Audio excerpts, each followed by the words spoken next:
ئامادەبوونتان کەناڵەکانی ڕاگەیاندن بۆ گرنگتان بە بابەتێک کە بابەتی زیادە ڕەویە. هەڵبەتە بەڕێوەبەرایەتی ناحیەی بەکرەجۆ یەکێکە لە بەڕێوەبەرایەتیە گەورەکان کە پێک دێ لە 52 کەرتوو زیاتر لە 95 گوند ئەم گوندانەش کە نزیکن لە شارەوانێ تەمۆح و چاوی زۆر لەسەرە بەمبەستی دەستێژێکردنە سەر زەویەکان و دروستکردنی خان و باغ بە زیادە ڕەوی. پێمان خۆش بۆ ئەمڕۆ بۆ ڕای گشتی ڕوونکەینەوانێکە لە ماوەی ئەم مانگەدا وەکو بەڕێوەبەرایەتی ناحیەی بەکرەجۆ لەگەڵ سەرجەم شارەوانیەکانی سنوورەکە و لیژنەکانی زیادە ڕەوی سنووری بەڕێوەبەرایەتی ناحیەمان و بە هاوکاری هێزە ئەمنیەکانی سنوورەکە و لەگەڵ ئەو لیژنە هاوبەشەی کە لەسەر بڕیاری بەڕێز بریکاری وەزیری ناوخۆ جەنابی کاک دیواچەتۆ پێکمان هێنا و مەبەستی ڕێگریکردن لەو زیادە ڕەویانەی کە لە بەشێ لە گوندەکان و سنووری ناحیەی بەڕێوەبەرایەتی بەکرەجۆدا ڕوویداوە. ئەمڕۆ پێمان خۆش بوو ئەو کار و چالاکیانە کە بۆ ماوەی مانگێک لە سنووری ناحیەی بەکرەجۆ ئەنجامان داوە بۆ بەڕێستان بکەنەوە. هۆبەی زیادە ڕەوی لە سنووری شارەوانی بەکرەجۆ ئەم ئیجراعاتانیان کردووە. یەکەم لابردی 5 هەیکەلی خانوو کە بە زیادە ڕەو دروست کراوە، دووەم لابردنی 15 ئاسایی دروست کراوە، دوای ئەوەی ڕێکاری یاساییان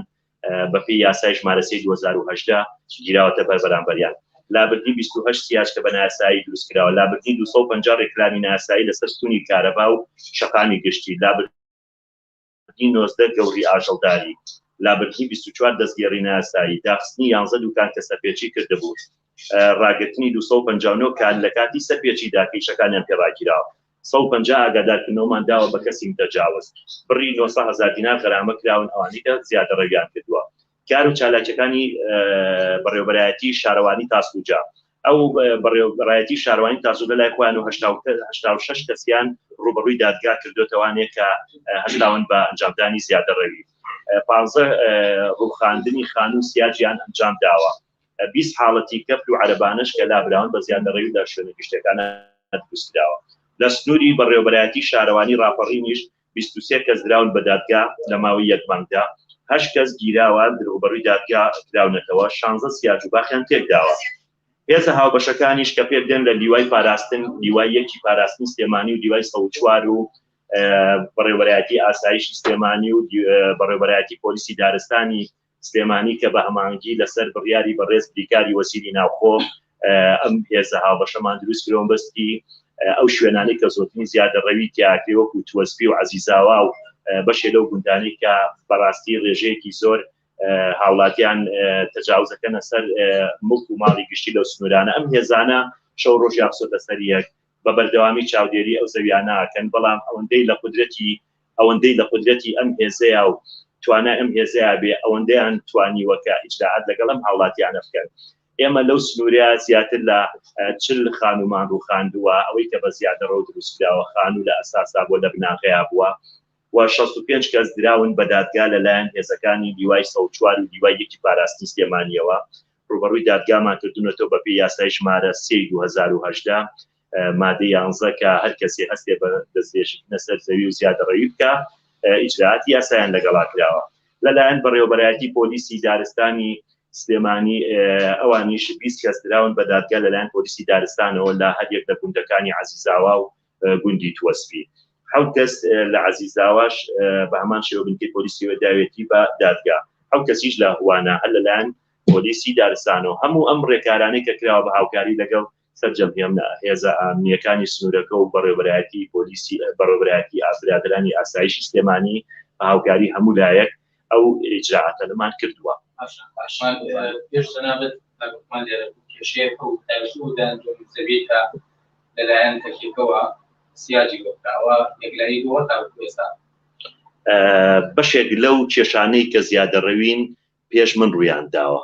من عیلمم پێ نییە، لوژنیان لەسەر پێکێنراوە لەسەر ئاستی باڵا، ئەو لوژنەیە چاوەڕێی بڕیاری ئەوانی بۆ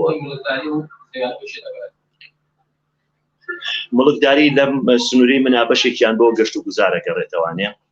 ئەم زەویانەی کە لێمە نزیکن بەشێکیان زەوی گەشت و گوزارە، بەشێکیانی وەزارەتی داراییە، بەشێکیانی کشت و کاڵە. لە ئەساسا بەکرەجۆ بەشی زۆری زەویەکانی سەر بە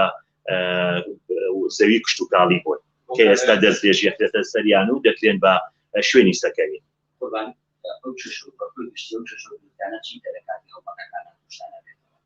بەداخەوەکو نەریتێکی ناشارستانی دێهاتوە کاتێکە نزیکە بینەوە لە مەسەلەی بانگەشەی هەڵبژاردن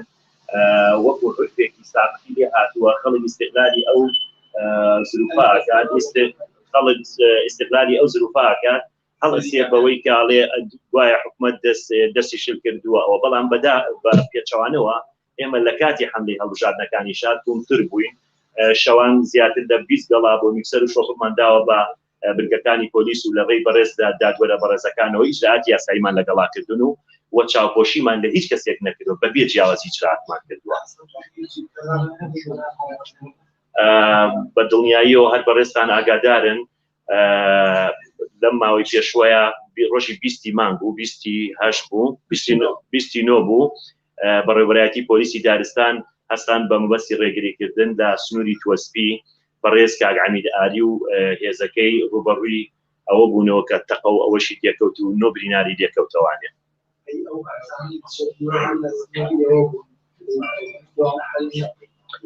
وەک پێشتر ئاماژەم پێکردن لوژنەیەک پێکاتوە لەسەر ئەو زەویانەی کە لە پێش منە کێشەیان تیا بووە ئەو لوژنەیە بڕیار دەرەکات لەسەری بەیتر بە یەکلایکردنەوە و چارەسەرکردنی ئەو کێشانە.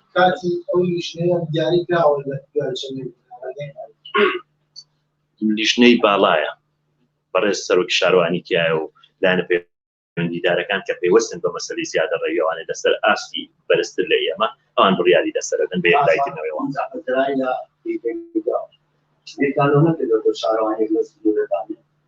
لە توەسپی زۆر سپاس بۆ پرسیارەکە جێ دەستخۆشیە من حەزەکەم ڕوونکردنەوەی بم لەسەر مەسەلەی توەسپی. توەسپی بەپی یاسای بەلەدیات قانونی بەلەدیات هەر گوندێک هەر ناوچەیەک ڕێژەی دانیشتوانی خوانوەکانی بگاتە سەر و 3200 یعنی مقاوماتی ئەوەی تێدایە کە شارەوانێتی بۆ دابمەزرێنێت.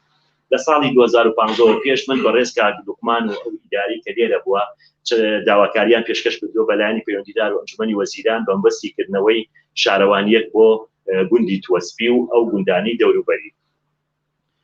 جێگەی دەستخۆشیە دوایەوەی کە دەست بەکار بووم لێرە بەڕێز نووسنگەی تایبەتی کاک قوبات جێگەی سەرۆکی ئەنجومەنی وەزیرانمان ئاگادار کردەوە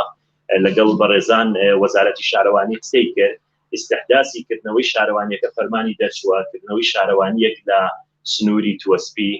کە ئەمە خۆی وەکو مشتێکی خۆش وایە بۆ خەڵکی کە لەو سنوورەیە لەبەرەوەی کردنەوەی شارەوانی ئۆتۆماتیکی ئەو خەڵکی کە لەوێ و نیشتەجێیە یاساکانی تایبەت بە بەلەدیە بەسەریانە جێبەجێ بێت. هەر بۆ ڕوونکردنەوەیەکی تر بۆ جەنابتان سنووری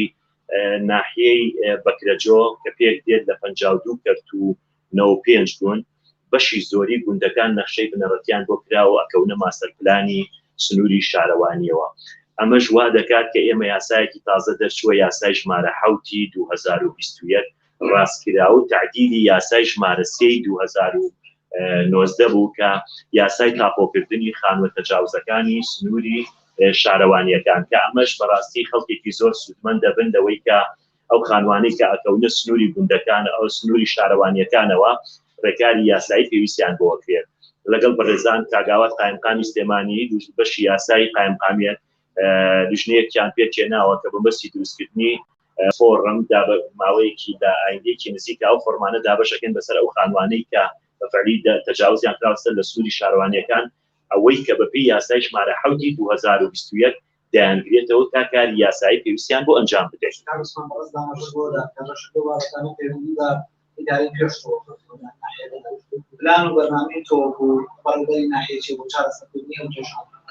من